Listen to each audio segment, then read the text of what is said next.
Hi, Jasmine. Hi, Jasmine. Hello, how are you? I'm doing fine. I'm trying to figure out. Okay. I'm trying to figure out how I am going to write on this thing because it's supposed to be up here, but it's not. Okay. I don't know what to tell you. How you doing? This stuff seemed pretty easy. Yeah, I'm not having a hard time with it. It's. I'm going to throw a wrench in it today. Okay, I am going to throw a wrench in it today, so just be prepared. Okay. And sorry, I had to go do something. Oh, everything else going okay, Jasmina? Yeah, Huh? I'd say so. Okay. Just waiting for somebody else to come in if they come in. And can I ask you a question? I don't know if you've been talking with other people in the class, but if they're not getting the information by the Zoom meetings, how are they getting the information? Do you have any idea? I I don't know. I don't talk to anybody in the class. I don't know Okay. anyone. But maybe Okay. they watch the recordings. The video, when I put my videos, there's not that great. I mean, I may get like 8 or 9, but it's not like the whole class is viewing the videos. So I would just So be yeah, you curious. can see That's the all. views. It's been a humbling experience because they've been doing well in spite of me. So anyway, Interesting. yeah, I thought it was interesting.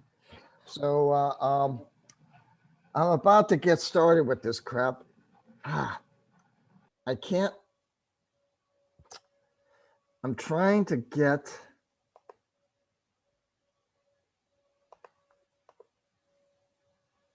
Whiteboard. There it is. Oh, good. All right. Jasmina, you have a compound. No, we're going to undo this, okay? We're going to do.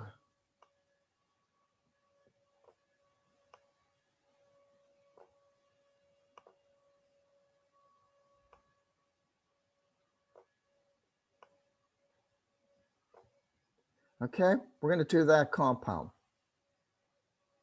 All right. Kevin, you in here? I am here. Okay, Kevin, I haven't given you credit for the pop quiz yet.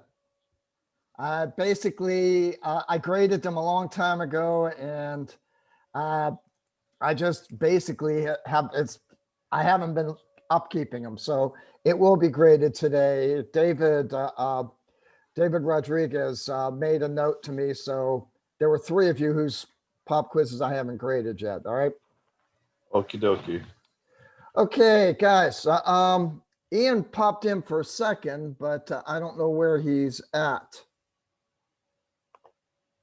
Ian, you went up, didn't get admitted. Sorry. Okay, so I got 3 of you. And oh no, don't do this. Stop. All right. Okay, guys. We have SeO2. What's the first thing we do when we're dealing with this for a Lewis dot structure? Count up the valence. That's one thing we could do. Se has how many? I actually have to look it up myself.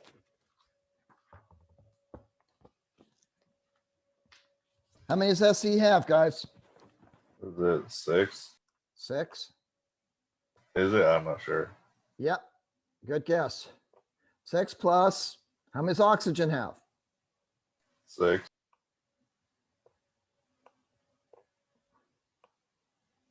Ooh, I got a new toy. So I have a total of 18 valence, right? Right, guys? So what's going to go in the center? SE. I take it I'm not hearing any major objections. Boy. This is like teaching with Etch-a-Sketch. Okay. So I've got my 3 elements out there. What do I do next?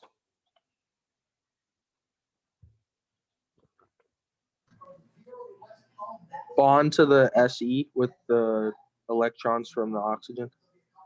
No, they're not electrons from them. They're just bonding electrons, Ian. My So apologies. if I use 2 electrons between each one of them, then I have how many left?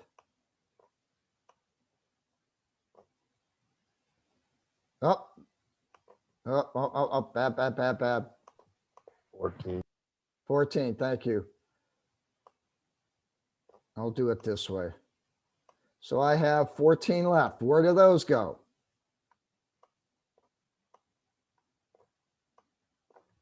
Where do those go? Around the oxygens.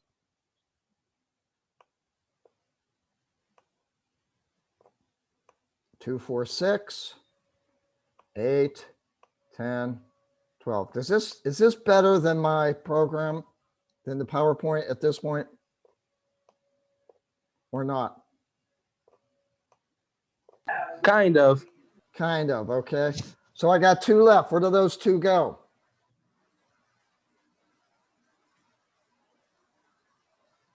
On Se. On SE. Now, question you got to ask yourself, does SE have enough?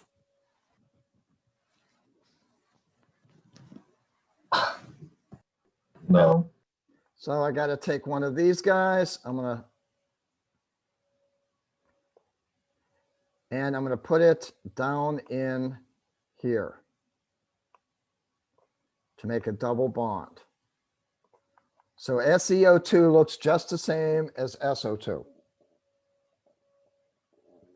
which coincidentally will look just the same as SeS2.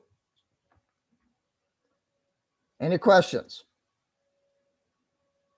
Just what we did last time, okay? Any questions on the Lewis dot structure here? Now, I'm going to ask you about something. This one exists.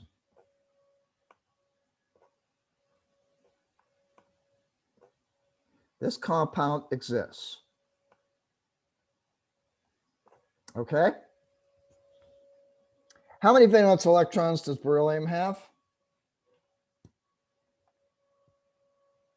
2. So I have 2 from beryllium. And how many do I have from hydrogen?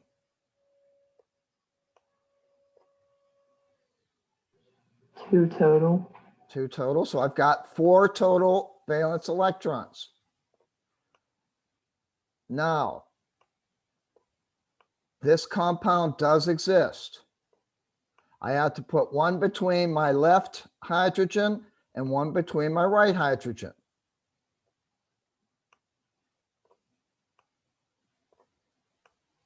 Now, riddle me this, Batman. What's wrong with this picture? Beryllium doesn't have a full shell. Beryllium doesn't have a full shell. Sometimes you're going to have things that do not have enough. They don't have enough electrons to make an octet. So there are some circumstances where you are not going to have a full octet around an atom. That's allowed. Okay? Are we okay with that, guys? Are we okay? Yes. Okay. I'm going to give another one to you. Let's do another one. BF3.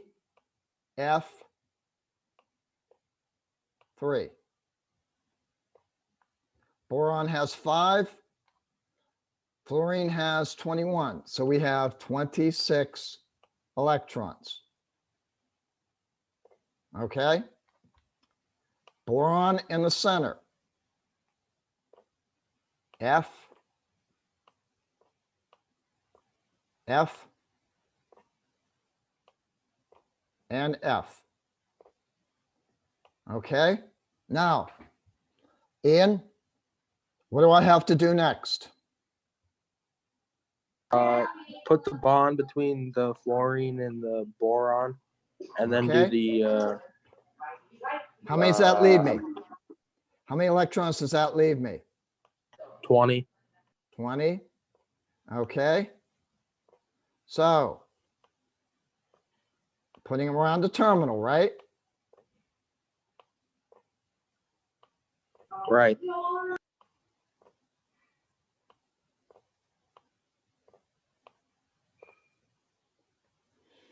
Let's see. That is right, isn't it? Whoops. This is wrong. This is 24. So this should be 18. Boron only has 3. I made a mistake there. So I have 18 left. I just used up 18, right? Now, what are you going to have a tendency to do here, guys?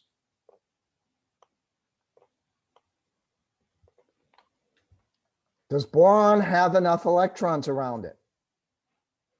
No. No. No, it doesn't. So what, aren't you going to try and do this? Right? Yes. And you're going to try and put a double bond there. Now, I ask you a question? What is the most electronegative element in the world?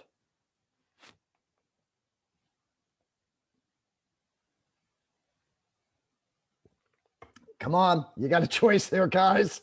I'm implying it's either the boron or the fluorine. Which one is it? Boron. Fluorine. Most Fluorine. electronegative, Kevin. I don't Which one know. wants to be a negative? Fluorine. Fluorine really, really, really wants to be a negative, Kevin. So we're going to learn something called formal charges later. And if I do the formal charges on this, this is going to be like fluorine has a +1 charge and boron has a -1 charge. There is no way, no how that boron is ever going to steal an electron from fluorine. Not going to happen, no how. Okay? This is like one of the Cartagena cartel that has lost a kilo of cocaine to a street pusher in Miami. There is no chance that the cartel is going to let the pusher just keep the kilo of cocaine. They're going to go steal that cocaine back. And not only that, they're going to probably steal everything else that pusher has. So this does not exist like this. This exists like this.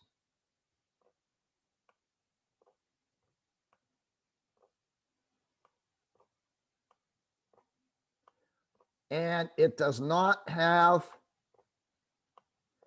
8 electrons around the boron.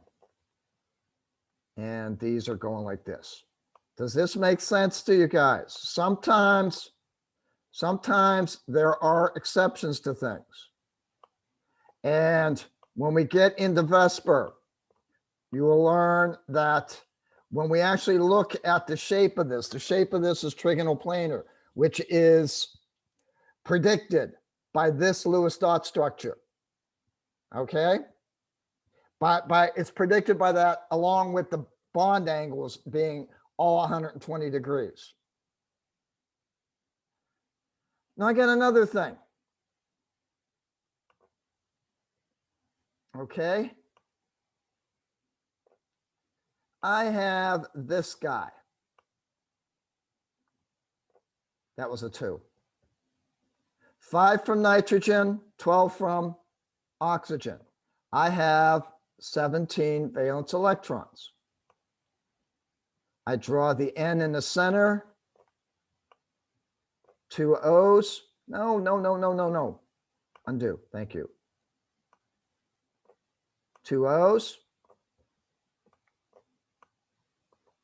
Minus 4. That gives me 13 left.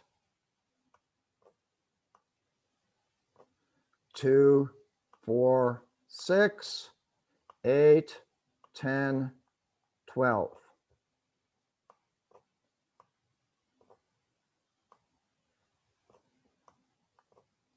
I got 1 left. I have an unpaired electron. When I have an unpaired electron, that is called a radical. It is a very active species. Elements do not want to stay radicals very often. So I have that 1 extra electron goes around the nitrogen. And because nitrogen has very, very few electrons around it, one of these bonds is going to go in there and make a double bond. So this is another example where we do not have 8 electrons around a particular atom. Is this kind of making sense, guys? Come on. Yes. Am I blowing your mind here?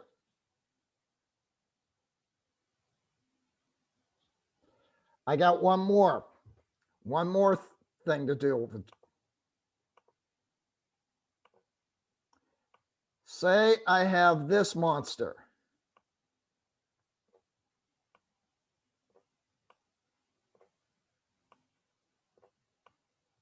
Xenon tetrafluoride. I have 28 from the fluorine. I have 8 from the xenon. Yes, the noble gases on occasion will have more, will bond with the other elements. Obviously, the xenon, least electronegative, that goes in the center. I have fluorine. I have fluorine.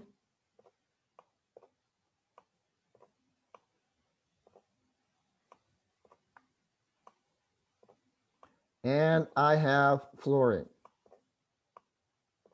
Okay, I've just used up 8. This gives me 28, 24 left,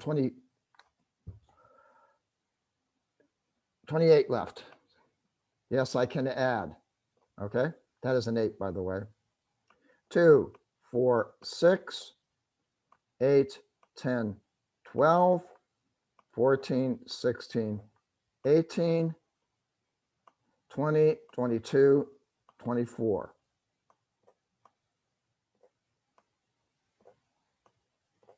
I now, guys, have 4 extra electrons. All right. Where do they go? What did my Lewis dot instructions tell you to do if you had extra electrons after filling the terminals? Would you put 2 bonds on Xe then? Not 2 bonds, Pairs? 2 pairs of electrons. Those are lone pairs. And yes, that's exactly what you would do. Okay. Now, right now, I'm going to clear all this. I'm explain why this happens in a second. But are you tenable here? Are you on solid ground here? Are you understanding what is going on? For the most part, do the pairs need to be drawn like that, or does that not necessarily Where would you like to matter? put them, Ian? Well, could you just do a double bond next to the other No. 2 exist? Okay.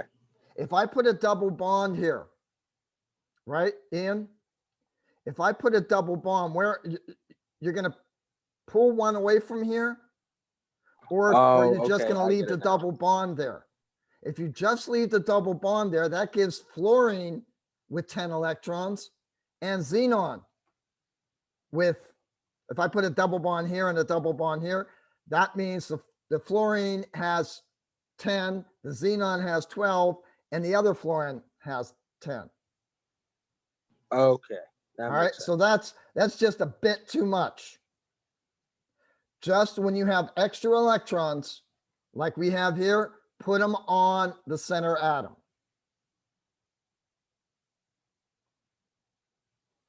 Okay, and hopefully, now how do I get out of this? Okay, I'm going to go to the PowerPoint now. Not this one. Okay. Oh, there it is. Sorry. All right. I'm going to take it down. And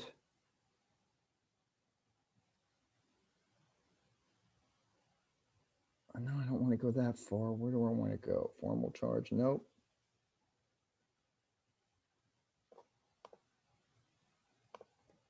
Okay, we're going to just do a little bit of review on what I just went through. Okay. Are you seeing the slideshow? Are you seeing the PowerPoint, guys?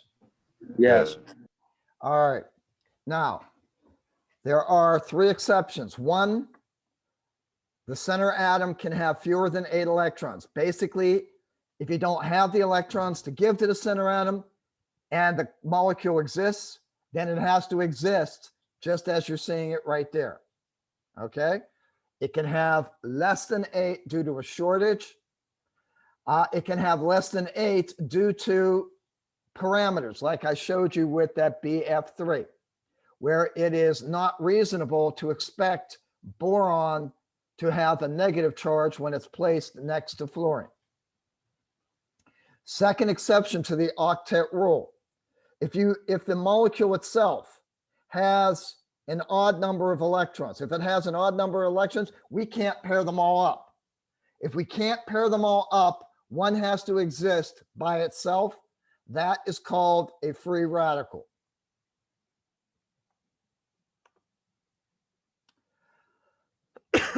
We went through xenon and we determined that with xenon, we can have extra electrons. Now, again, I went through this. I'm trying to look for a periodic table. Let's go with this. Leave it on this side. All right. I want you to access, I want every one of you to access a periodic table right now. And we got to keep in mind quantum mechanics. All right. Remember, when n is equal to 2, I can only have an L of 1 or an L of 0. Okay, I can only have p or s orbitals. Isn't that true, guys? Isn't that true? Yes.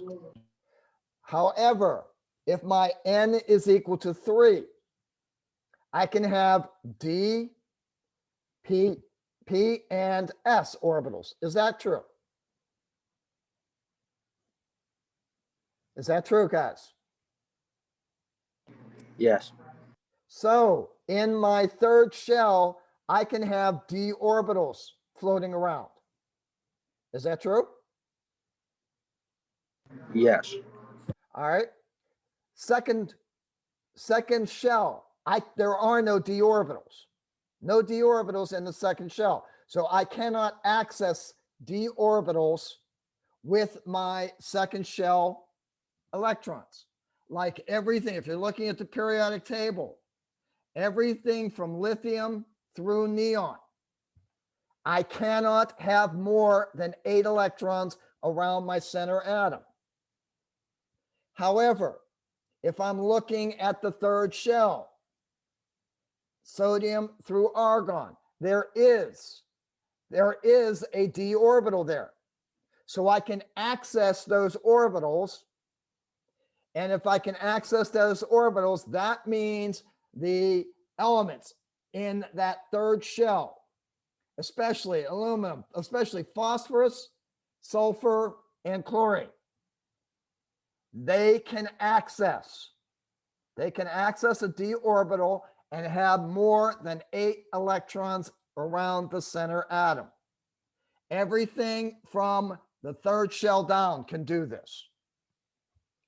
So if I'm drawing phosphorus pentachloride, the chlorides, 5 times 7, I have 35 from the chlorine. I have 5 more from the phosphorus. So I have 40 total electrons. I put bonds between phosphorus and each one of these chlorines. That means I have 30 left. Okay? And I have 5 chlorines. Each one of the chlorines has 6 lone pairs around it. That takes care of the other 30s. If I have the molecule, if the molecule PCl5 exists, chlorine can only have one thing bonded to it because it only has one unpaired electron. Therefore, the phosphorus must have another bond to it. Therefore, the phosphorus has to have 5 bonds around it. It has to employ the d orbital, and it can since it's in the shell, the third shell or lower. Is this making sense, guys? Guys? Yeah. My periodic table. Again, anything from this down, I can use for this one, I can employ the 3d orbitals. For this one, the 4d. For this one, the 5d, and so on and so forth. There is no 2d orbital. Therefore, boron through neon cannot accept anything more.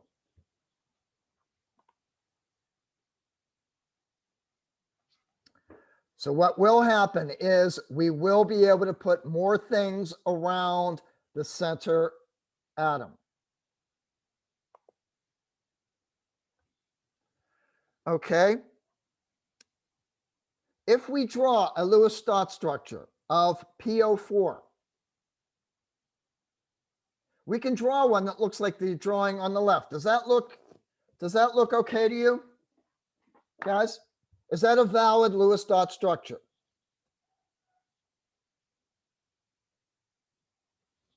The one on the Oxygen has too many on the left, doesn't it? on the left? Which one? This one? Sorry, let me get my arrow. This one? Yes, because then when it's just 2, the 4, phosphorus. 6, 8. Each oxygen here has 2 bonding and 6 lone pairs, Ian. So each of the oxygens has 8 on it. Phosphorus has 4 bonding pairs, so it has 8. Is this a legitimate Lewis dot structure?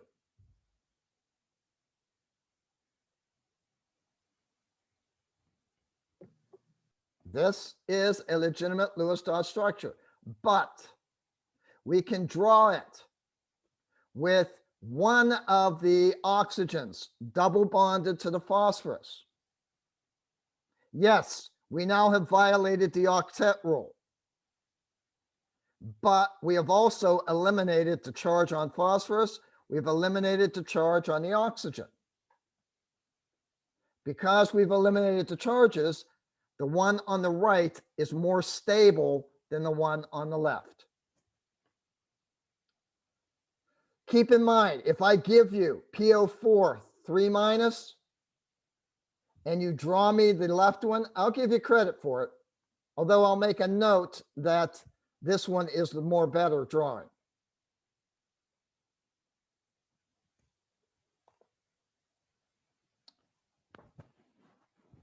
Okay.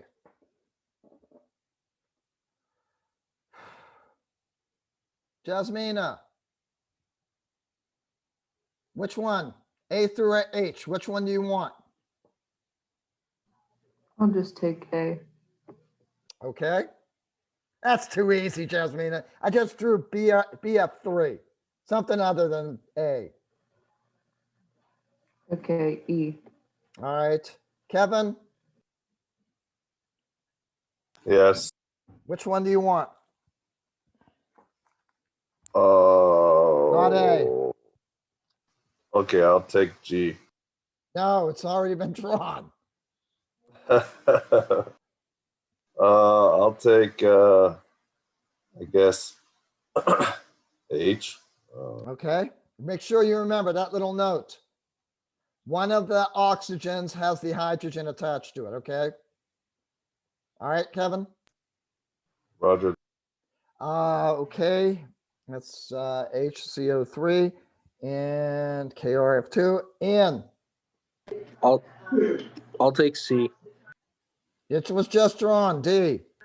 Oh shoot. Okay, that works. Okay, and that is ICO4 minus. Okay. You guys got your 3 compounds? Everybody have their compound. Come on, give me some notice. Give me some feedback, guys. You have your compounds. I do. Thank you. Yes. I'm going to stop the share for a second. And I am going to go, how did I get to the whiteboard?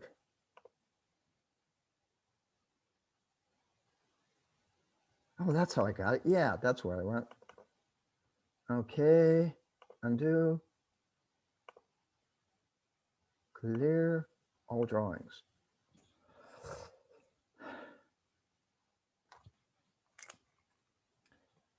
Okay, 14, that's 22. Don't pay attention to what I'm doing here. Don't pay attention to the man behind the screen.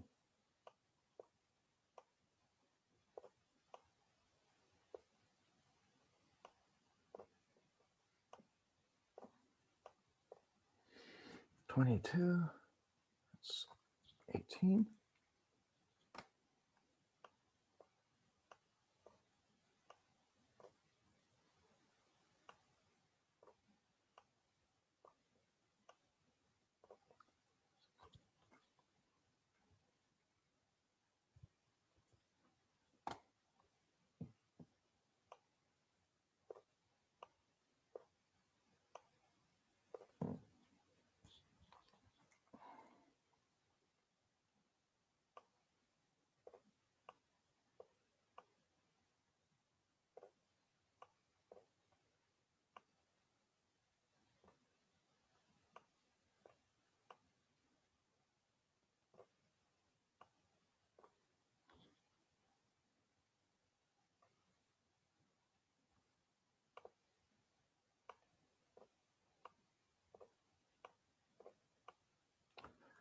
Okay, so I have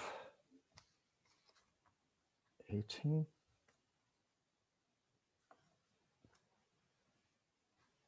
Ah,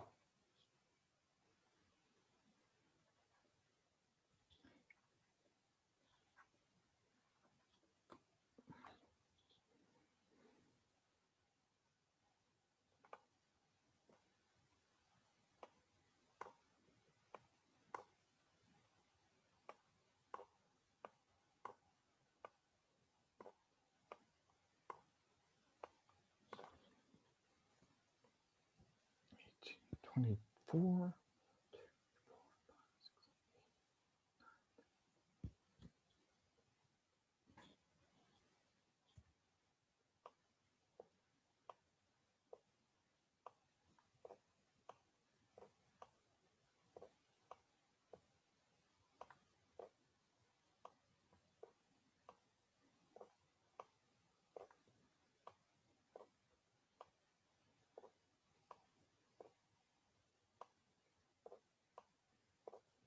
Are you doing okay, guys? Yes. 36, I've used up 8, 28 left.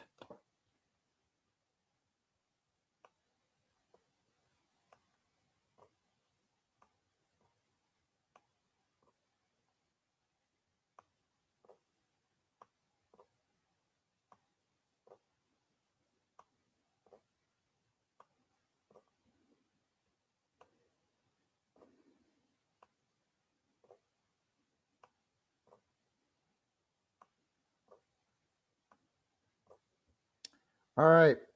Here's another rule, guys. When you have a ion, what I want you to do is I want you to surround the ion in brackets, and outside the brackets, put the charge.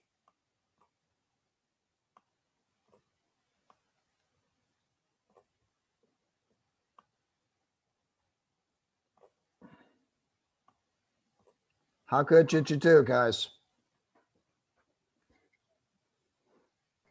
Terrible.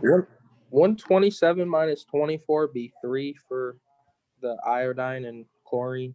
You have to remember, Ian, you have to add the extra electron for the negative charge. Okay. So in total, Ian, you have 7, 14, 21, 28, 35, plus the -1 for 36. You have the 4 bonding. So 36 minus 8 would be 28. You have the lone pairs around each one of the chlorines. That gets rid of 24 more. 28 minus 24 leaves 4. They go around the center atom. Okay? Kevin. Okay, yes, Kevin, this is definitely the hardest one of the 4 to draw. All right. They immediately told you that one of the hydrogen, where's that my arrow? That the hydrogen was bonded to an oxygen, right, Kevin? Yeah. You knew that the carbon had to be in the center because that's the least electronegative. Correct, Kevin? Yeah. So if the carbon is the center, I put 1, 2, 3 plus another bond. I've used up 4 bonding pairs or 8 electrons, right, Kevin? Yeah. Okay, if I've used up 8, I had originally 6, 12, 18 from the oxygens, 4 more from the carbon for 16. Hydrogen donates 1, and there's a negative charge here. So there's 18 total electrons.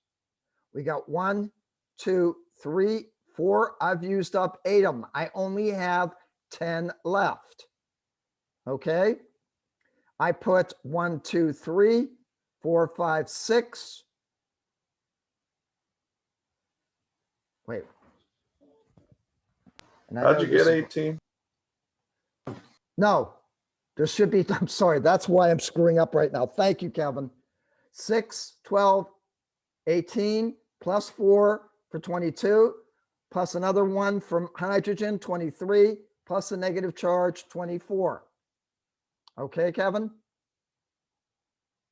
Kevin? Oh. Yeah. All right, now I put 1, 2, 3, 4. Those are my bond. Let me clear this thing. Okay, remember I have 24 to start. I have to put each one of my oxygens around my carbon.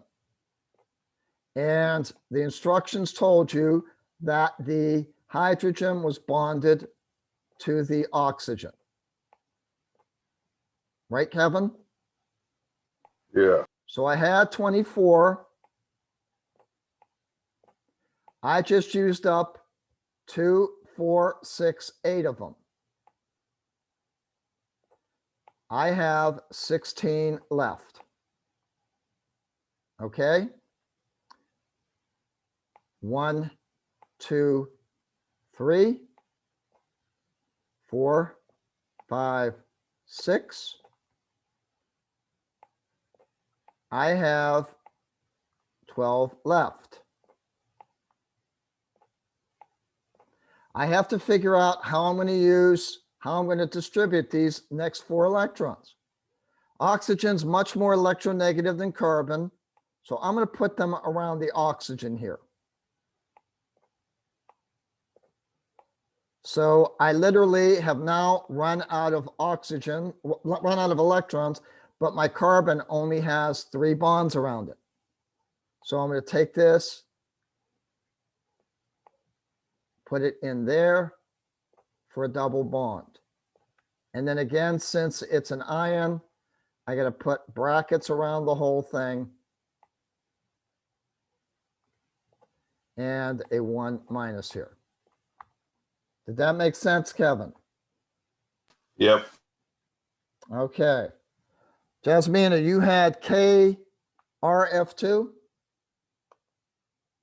Jasmina? Yeah. KRF2, not potassium, but KR. 8 plus 14. This has 22 electrons. K in the center, KR rather. 1 bonded to the F, 1 bonded to the other side, minus 4. I have 18 left. 2, 4, 6, 8, 10, 12, minus 12. I have 6 electrons left. They're going to go around krypton. KRF2 is not not an ion, so it does not have brackets around it. Are we good here, guys? Fairly good? Yeah. Kevin, Ian, we good? Yeah. By the way, does this whiteboard help or not? Is the whiteboard like it. helping you? I would say yes. Okay. Believe me, I would rather be up on the normal whiteboard doing this drawing. Okay, so I'm going to get out of here and I'm going to go back into stop share. I'm going to go back into the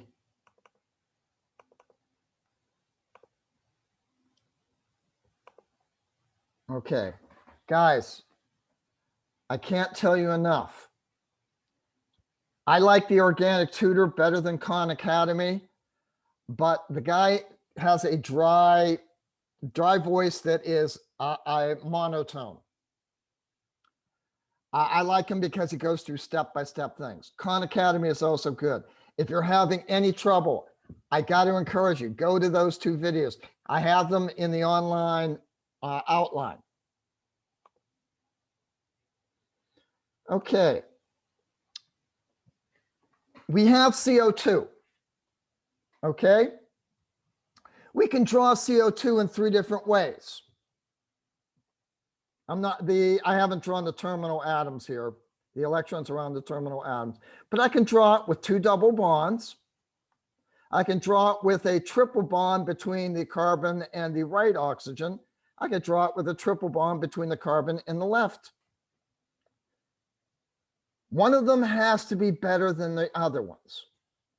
And I got to figure out how I'm going to do that. I'm going to do that by something called formal charge. This is why when I did the BF3 molecule or the PO4 ion, this is why I determined that it couldn't be the way the strict Lewis dot structure rules told you it was. And that's because we have to put something called the formal charge on each one of the atoms. And what the formal charge is it's the charge of the atom within the orientation of the entire molecule. And the way we figure it out is we determine what the normal valence electrons around that atom is, and we subtract from that the number of electrons around the atom while it's in the molecule. The way we do that is we take, I'm going to stop this because this is not correct. Ah, crap. Share screen again. Come on.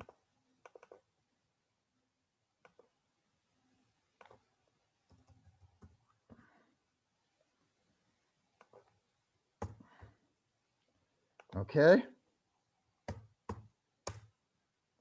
So what we are going to do is we're going to take the valence electrons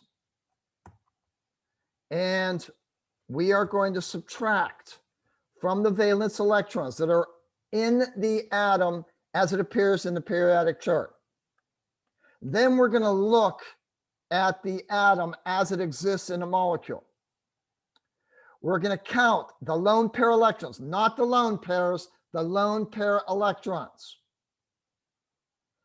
that are surrounding that atom. To the lone pair electrons, we're going to add the bonding electrons divided by 2. Because if I have a bonding electron, remember, we're covalent bonding. We're sharing those electrons. So if I have 2 electrons between the 2 atoms, I'm sharing those 2 electrons. So one goes to the one atom, the other goes to the first atom. So I'm taking the number of normal valence electrons. From that, I'm subtracting the lone pair electrons, and I'm adding to that the bonding electrons divided by 2.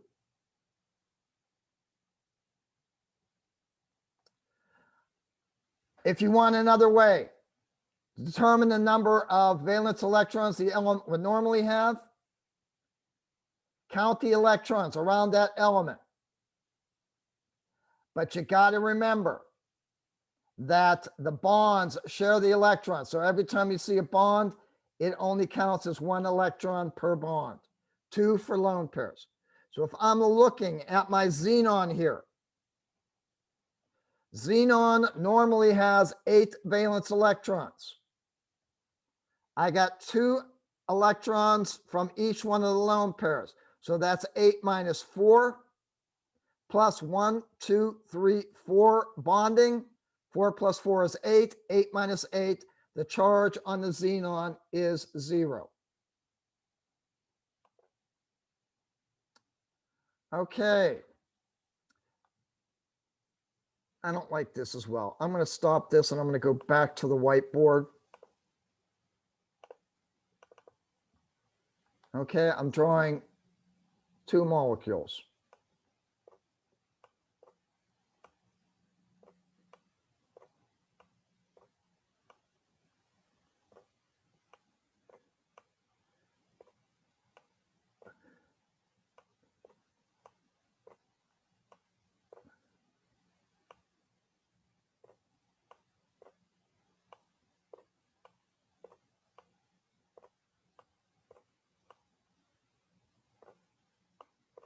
Now the object here, my best structure is going to be the one that A has the least amount of formal charge, the least amount of charges within the molecule. Okay, that's A. The second thing is, if it does have a negative charge, the negative charge should be on the more electronegative element. So I'm going to deal with this oxygen. How many valence electrons does oxygen normally have?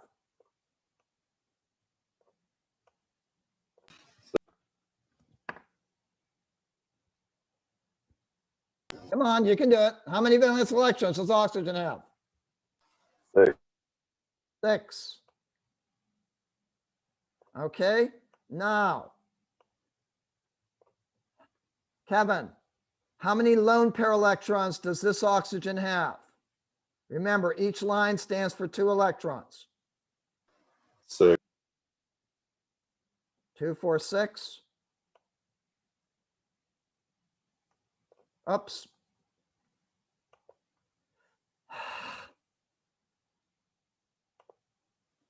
Clear. I screwed up when I drew this. That's why I was.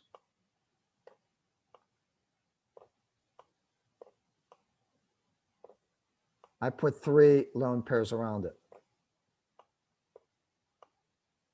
So my formal charge, remember we said the normal valence electrons around oxygen is 6. Now, Kevin, how many lone pair electrons are around this oxygen? 4. Okay. Ian, how many bonding electrons are around this oxygen? 8 or No. wait, no, 4. This oxygen, 4. So I'm going to take my bonding electrons and divide them by 2. So my formal charge is 0. We got that? Guys, we got that? Yes. All right. Can you see that this oxygen is the same as this one? Yes. This oxygen also has 2 lone pairs for 4, and it has 4 bonding pairs. So its formal charge is also going to be 0. How is that working? You have Okay. 4 minus 2, and then 6 minus 2. No, this is my bad. My bad, Kevin. You're right. I got Oh, 6 okay, minus so- 4 plus 4 over 2. 6 minus 6. Okay. Do that. All right. Now let's look at the carbon. How many valence electrons does carbon have?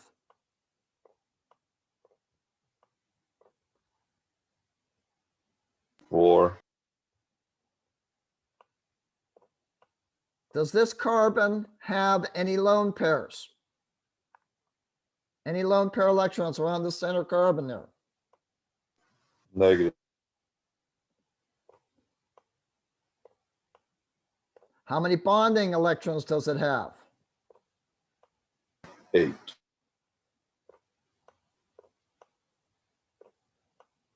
So if I do this, my formal charge is equal to 0. Now let's consider the other possible structure.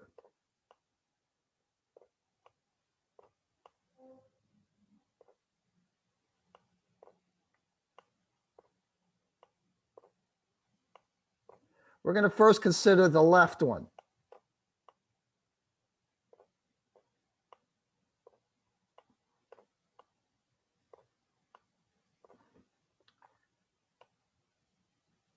Formal charge. Again, how many does oxygen have?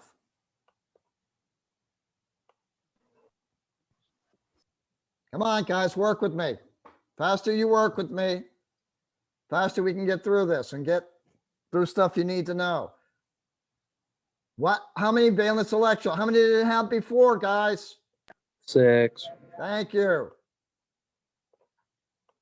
So how many lone pair electrons does this oxygen have?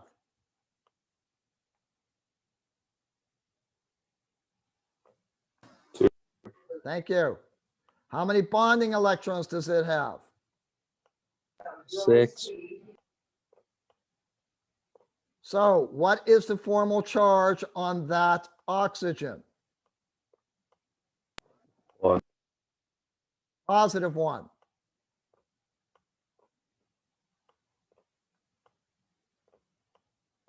Let's deal with the carbon. Formal charge, valence electrons around carbon. Come 4. on. Thank you. How many lone pairs? 0.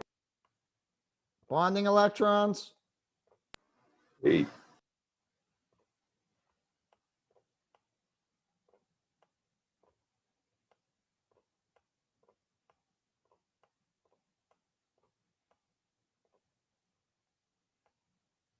Now we're going to deal with this guy.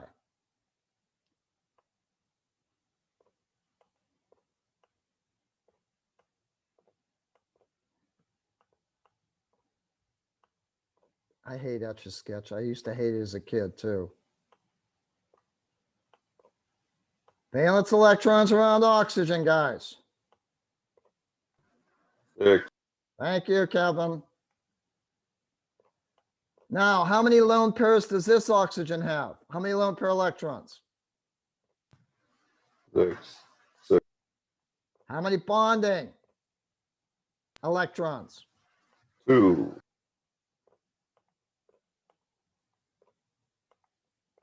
That's a 2. So this formal charge is equal to a -1. Now, looking at these two structures, which one has the least amount of formal charge? The left. So that is the one that is the preferred structure.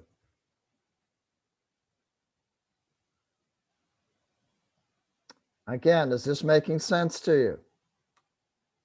Okay, so why is it the left one? All right. Look at all the formal charges on this compound, Kevin. Yeah, I Does see, it but have they any formal charge on it? no, What about this one? it does, but doesn't So, it equate this to one- 0? I'm sorry? Well, Even though, don't they Kevin, all- even though you add all the charges up, they end up being 0. Even though you do that, you still have to consider the fact that this does have charges in it. Okay? Okay, It doesn't matter that they both add up to 0. What you're looking for is the individual atoms having charges on them. The more individual atoms that have charges on them, and the more individual atoms that have charges on them and have larger charges, then that means that that is going to be a less stable molecule. Is it making sense? yeah, Okay, we're going to deal with SCN. How many ways can I draw SCN? And I'm not going to talk about electronegativity. Can I draw this with the C in the middle?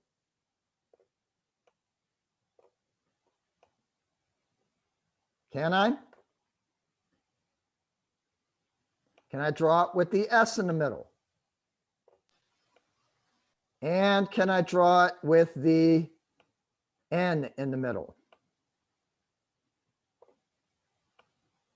Are these all possible? Yes. They are Yes. all possible. So I have 6 total electrons, 4 and 5.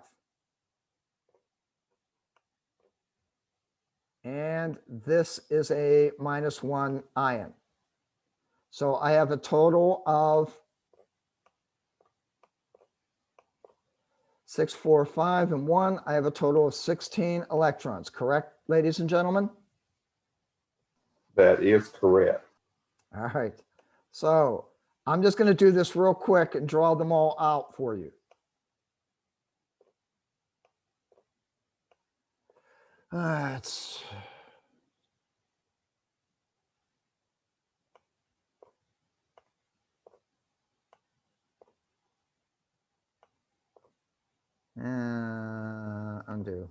undo.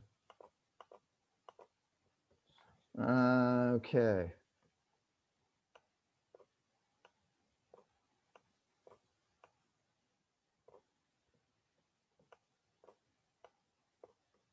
All right.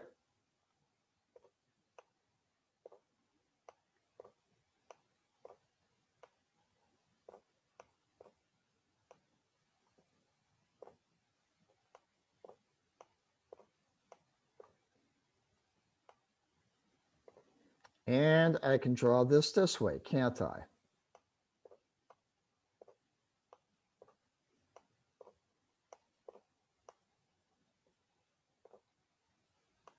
If I put carbon in the center here, Don't I have three different possibilities? Isn't that true, Cass? Okay. I'm hoping you're going to be able to follow me because I'm not going to write these down. Okay. Sulfur has, are you still seeing the screen? Yeah. Sulfur has 6 valence electrons. Minus 2, 4, plus 1, 2, 3, 4. 6 minus 4 plus 4 over 2. Formal charge on that sulfur is 0. Formal charge on the carbon is 4 minus 0 plus 4 over 2. Formal charge on this nitrogen is 5 minus 2, 4 plus 4 over 2 for a minus 1. Did you all see how I got those three numbers? Yeah.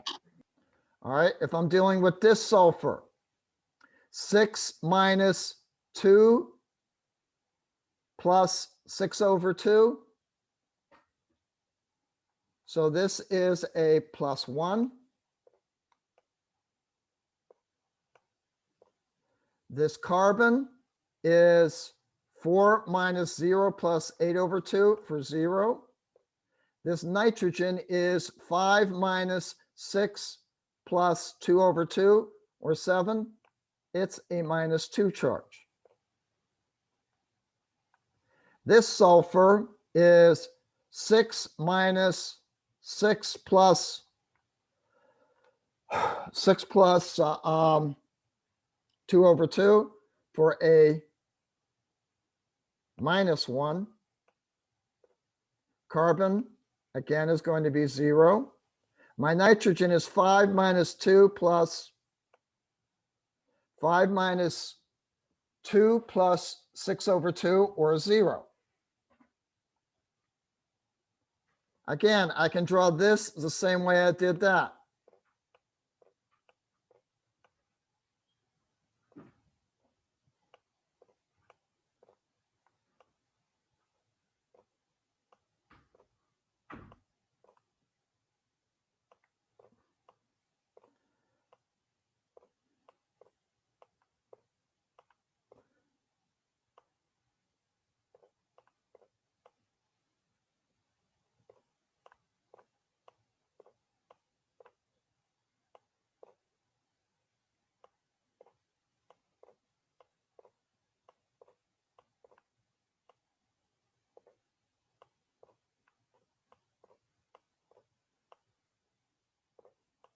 Are you seeing how I'm getting the formal charges on this? Carbon, 4 normal valence electrons, minus 4 plus 4 over 2. So this is going to be a plus 2. Sulfur, I'm sorry, undo. Carbon, 4 minus 4 plus 4 over 2. Carbon has a minus 2 on it. Sulfur, 6 minus 0 plus 8 over 2. Sulfur has a plus 2 on it. Nitrogen is 5 minus 4 plus 4 over 2. Nitrogen has a minus 1. This carbon, 4 minus 2 plus, I got to do this myself.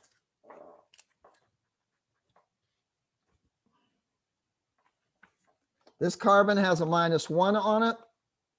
Again, this sulfur is going to be a plus 2. And this nitrogen is going to be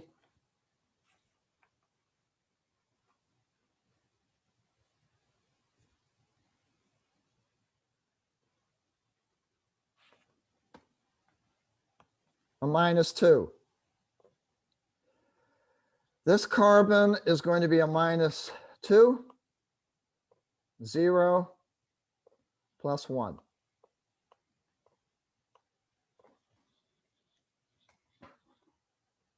And it may seem tedious that I'm going through this. But what I am doing is I am drawing all the legitimate Lewis dot structures, and I'm doing it for a reason.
Okay. I'm sorry. I'm sorry that that was that tedious, but I wanted to get these all drawn. What is the best structure?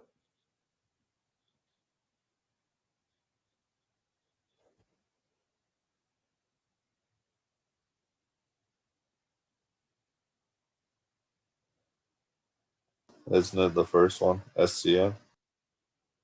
Okay. All right, but you have to make a choice, Kevin. Doesn't this one have the same amount of formal charge as this one? Yes. So what's the difference between these two in terms of formal charge?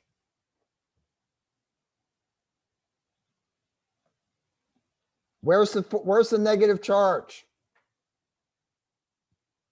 One's on sulfur and one's on nitrogen. Which one is more electronegative, nitrogen or sulfur?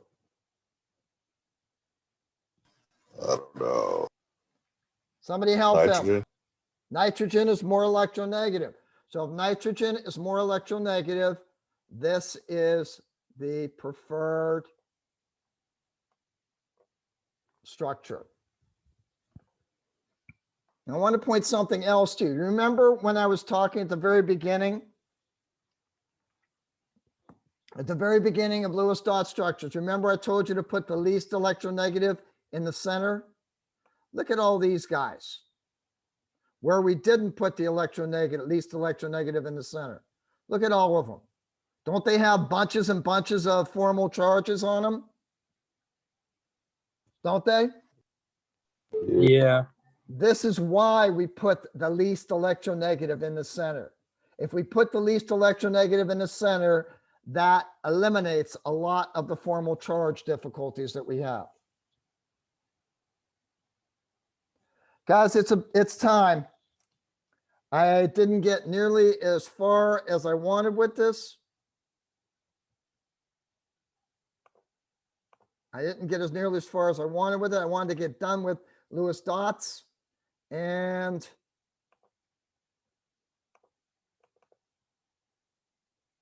I'm fairly through with formal charges. I have to go through resonance, a brief thing on resonance and polar bond chip. And then we're going to begin Vesper. Do you all have any questions? Nope. Nope, you just want out of No. here, Kevin. You want to escape, right? Not really. I got to go to work. Okay. Ian, Jasmina, you guys good? Yeah, I'll join the Zoom call in the evening. Okay, look, please go through, and if you're confused at all, go through the con and go through the organic tutor videos. Will do. All right, take care, guys. I will see you on Thursday. Make sure you don't come to class tomorrow. Got it. All right, take care, guys.